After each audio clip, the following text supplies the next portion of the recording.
Hi everyone. My name is Marius Grama. I'm with engineering at Starburst. I'm here to present you a topic relatively similar to what Victor has spoken before. It has to do with zero trust lakehouses, and incidentally, is a topic on which I've had the opportunity to work on. So I will be available if there are some hands-on questions uh, to explain it. I designed the presentation rather high level, so I won't bombard you with any code details, hopefully. Um, yeah, as mentioned, my name is Marius Grama. I'm coming from Vienna, Austria, and I work with Starburst, which is a data platform solution. And I specifically am contributing there on Trino, which is our query engine. It's an open source query engine. It has, I think, over 12 or 14 years since it has been incepted initially at Facebook, and now it has the best experts by by Starbucks in-house. And my focus is on Lakehouse table format from Iceberg and Delta Lake Hive. These are things that I've been focusing in the last few years. Uh, the topic that I'll be speaking today is, as mentioned, relatively similar to what Victor has spoken. It has to do with Iceberg REST catalog and various I would say various aspects related to governance and uh, handling of storage credentials around it. And at the end, we can have a questions and answers. Now, this is a picture taken from the last Iceberg Summit, and it explains a bit the state before it for the end users of a query engine is not very important, attractive, because uh, you just use the query engine as a given. But if you want to integrate, however, on the query engine side, if you want to provide support for more catalogs, as Victor mentioned, initially there were quite a few hurdles because whenever someone was thinking I could do a better catalog, there was additional effort to somehow try to support it. So, there was always an extra jar an extra jar. I would say a lot of jars to be imported, and sometimes they didn't quite fit with one another. So this was a bit of a challenge. And on top of it, for Rust fans, you couldn't do work on Rust before, or uh, the Iceberg ecosystem was very much Java centric. Now, it's all changed very slowly, but uh, the idea of a REST spec emerged, and it wasn't very clear why and what it would serve for. But what it so as Victor mentioned, there was a REST specification effort. Probably took several months or a year. And once this specification was created, there was a bunch of an open API specification, how things should look like, and then everyone could contribute their own REST server, REST catalog. And this means that catalogs like Lakekeeper can exist, although they are written in Rust, and the client may be written in Python, can easily interact with them because they communicate with one another over HTTP, so they don't have any constraints in this regard. For Trina is also very, so for any engine, supporting a new catalog has become definitely much easier now. It's actually transparent. If you support a REST catalog, then you open your gates to a myriad of catalogs, of REST catalog implementations. And um, now going forward to the subject of my talk, um, as Victor showcased incidentally in his demo, one of the challenges when working with a catalog in an enterprise is it works very nice if you start with a hello world exercise and you just type in some credentials and you connect to the catalog and you do some queries, load tables, and commit do commits on it. Things change in production because you definitely want some kind of governance. This is where uh, you realize that relying on a hard-coded service account is a bit challenging to provide any governance at the catalog level. And uh, this has led to the need of passing authentication tokens from the query engine towards the catalog. And enables, as we've seen in the example with the contractor and I'm not sure the other one was the name of the agent. This allows basically to differentiate and to provide fine-grained access control on the queries, on the tables that are exposed to the um, to the users who are querying. Now, one such example is we can abstract here that the name of the query engine.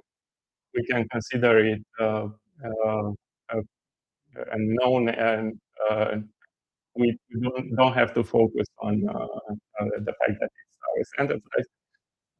What essentially happens, as we've seen in the previous presentation, is that we have an identity provider, we have a query engine, we have the catalog, and the query engine forwards the user access token to the catalog. The catalog will do OpenFGA, as in fine-grained access control, to say, okay, this user is allowed to select from this table or is allowed to write in this table.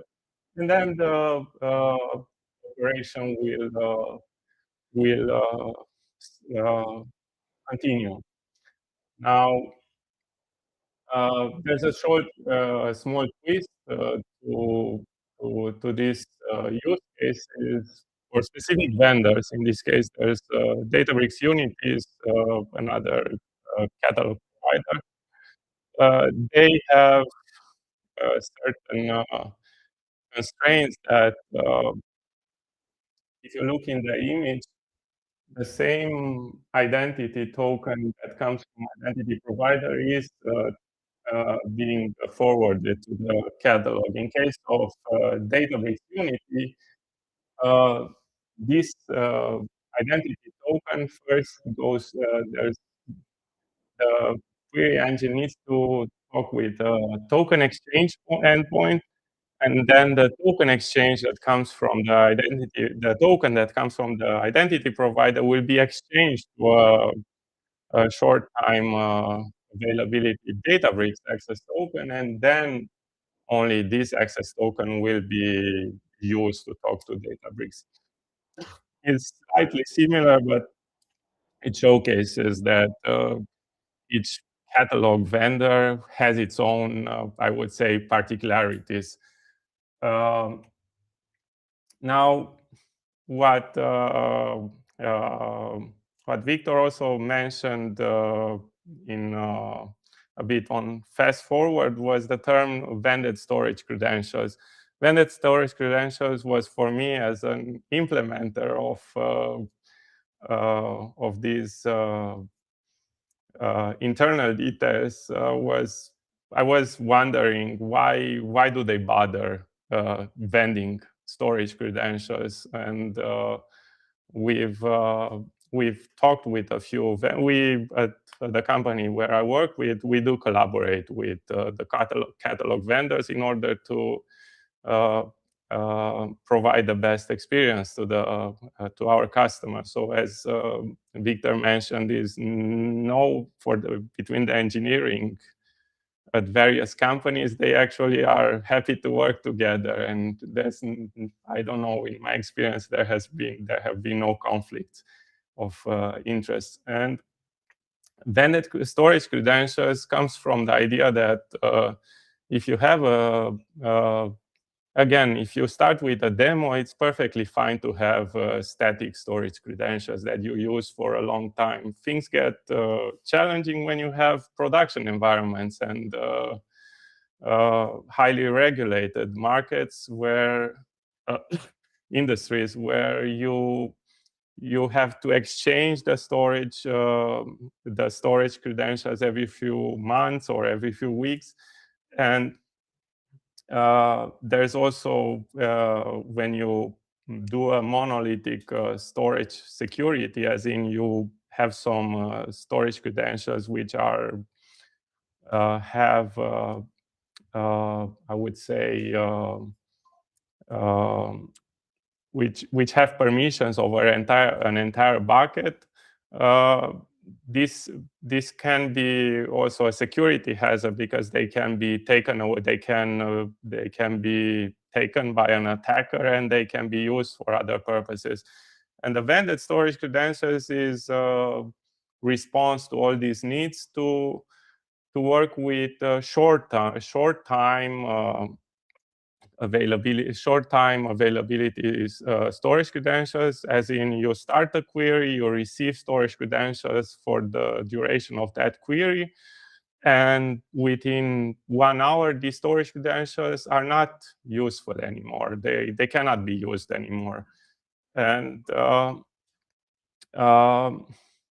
there are some, there's a custom use case, I would say, an edge use case when the query takes longer than 1 hour. And in this case, you obviously need to dynamically refresh the credentials. And the engines have, in the meantime, all these aspects have been ironed out, and dynamic credentials.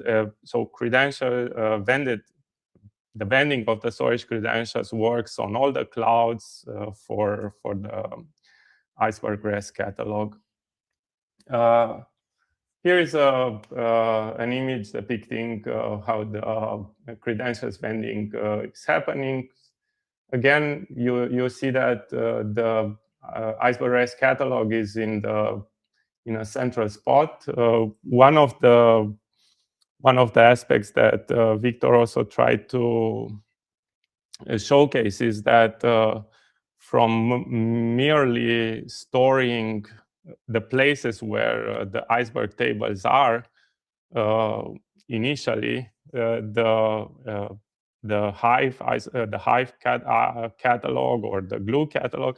Now the Iceberg REST catalog have a very, very big gravity. They store where the tables are. They know when the tables get updated. They know they do table maintenance automatically.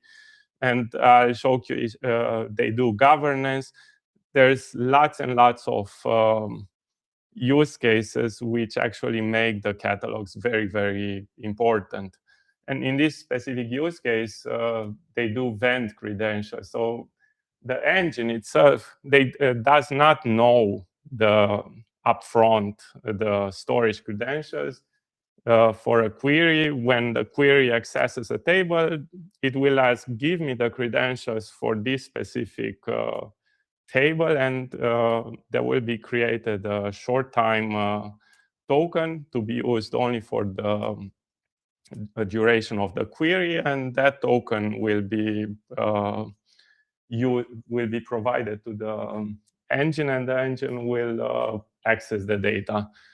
It's worth mentioning that this token is not like a root token that it gives you access to anything, but it actually gives you a very, very focused access to so only to the resource which the query is supposed to be accessing. Server-side scan planning is. Some questions. Please do feel. If you go back to the previous slide. Yes. These credential yes. They have to be implemented in the REST catalog, so that the REST catalog knows which it is talking to. Or? No, the object storage providers. This is something that the object storage provide. All the object, the major object storage providers, they have mechanism where you say, vend me as in lend me some. It's a short token source service. So you receive the token, and then that token is being sent to the query engine. Does the catalog know which service to use? Which vending do I? How does it know? Okay, I'm talking to Azure now, right? Okay. That's relatively simple because the catalog knows where the table is, and knows where the so the catalog itself has access to. The catalog has a map of the files of a table.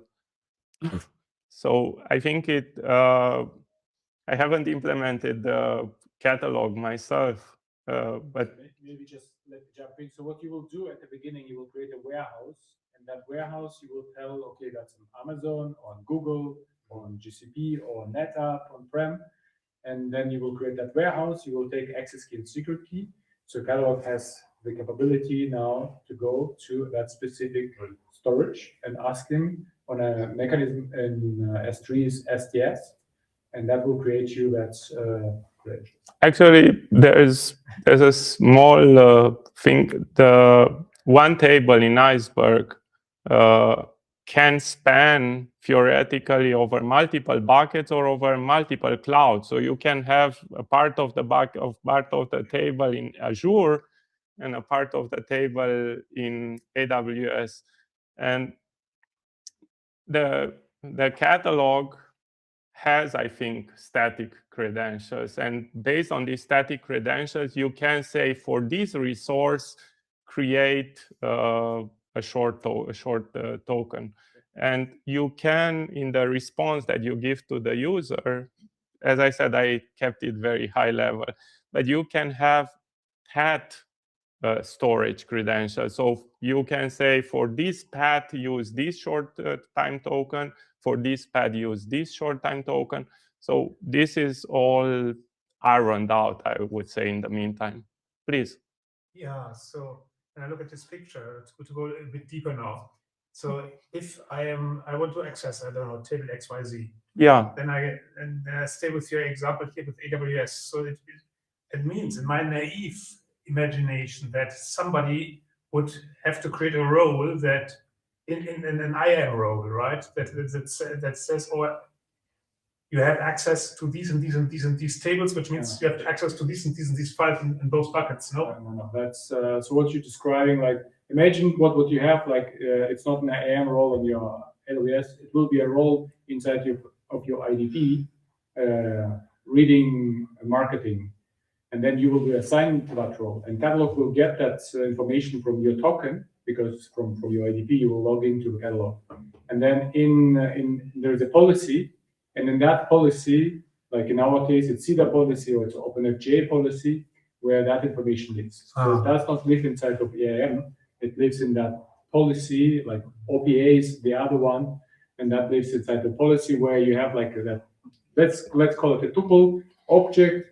Then you have identity, and then you have action, like customer table, person, can we? Okay. And the second question here, it says fine-grained policy. Yes. So can I, with this kind of schema, can I also implement things like a row-level security? Or Yeah, I will get to that. Yes, the answer is yes. As I said, the Iceberg REST catalog gains more and more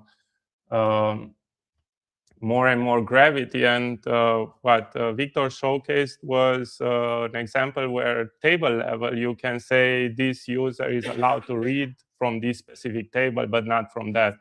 But what if marketing can read only some section of a table? Or what if an analyst is not supposed to read the credit card number from a sales table?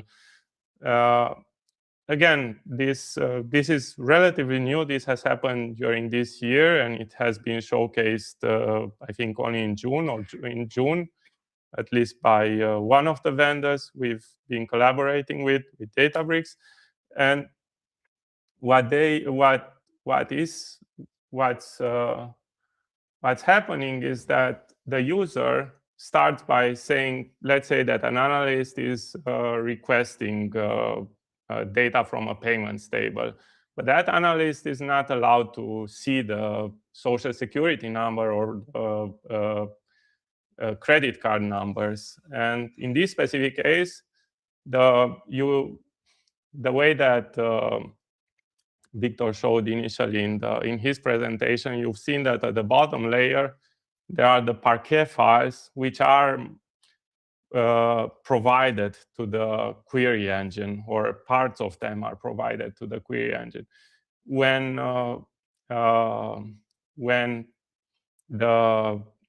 the credit card data needs to be, I would say, masked with stars, or the social security data needs to be trimmed or something like this, then we cannot simply provide the raw Parquet files that belong to the tables.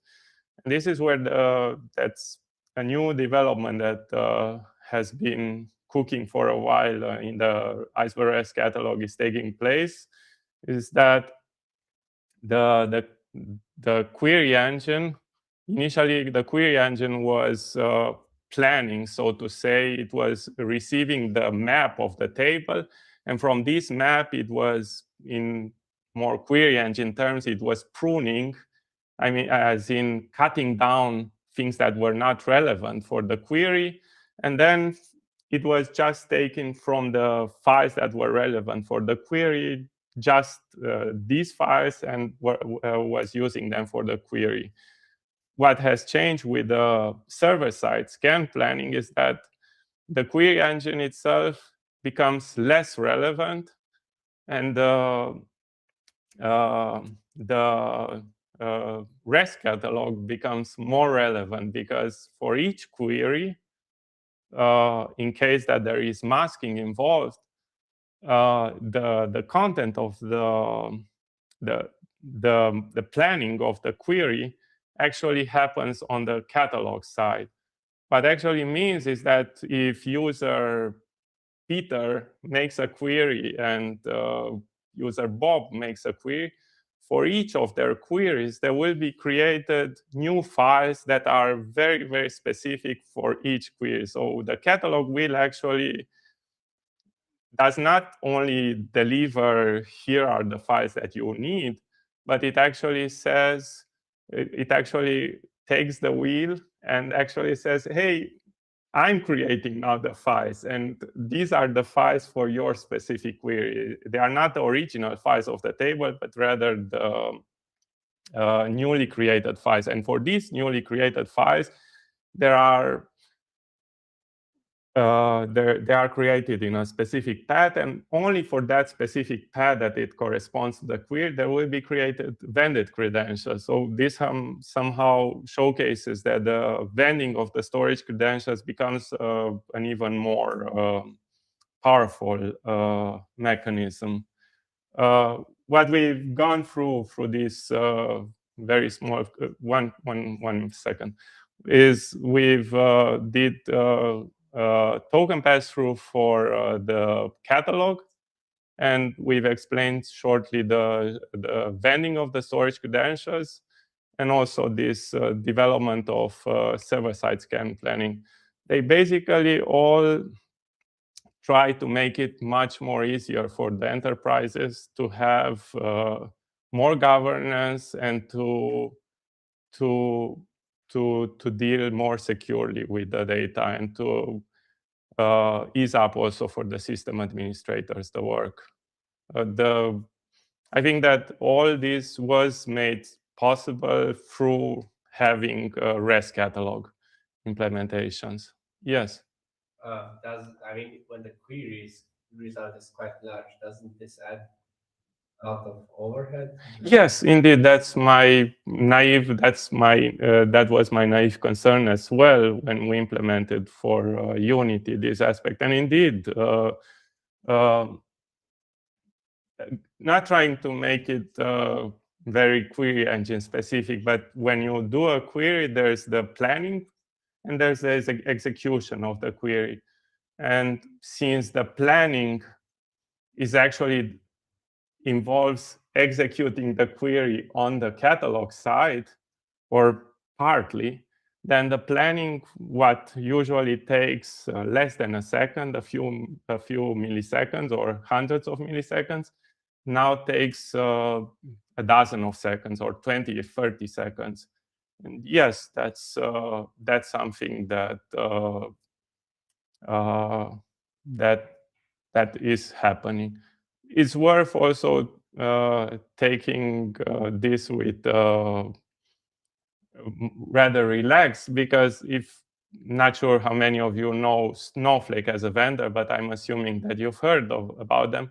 They also do for each of the queries, they actually write on the storage the data beforehand, and the clients actually pull down, actually create data from the storage. So it's not a new recipe. It's something that is a development that has happened in the last 10 years, where the storage providers have become increasingly better at doing what they're doing, and the separation between storage and compute is more and more visible, I would say. So this is a very normal.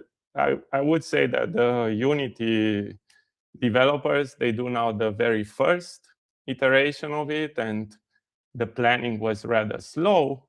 But as things go forward, things will get better for them as well. And I think, not sure how many of you use AWS S3 tables. They also are acting as a nice REST catalog. Initially, they were very, very slow at doing their thing, but it's like with any engineering effort. First iteration is, I would say, more modest, but if you hang on to it, then things get better. Yeah. Right. One more question. So if we go back to scenario, Please. agents do the work. Yes. So what people do about the policy engine? So do you create agentic roles? And is the policy engine aware that it's a human or non-human?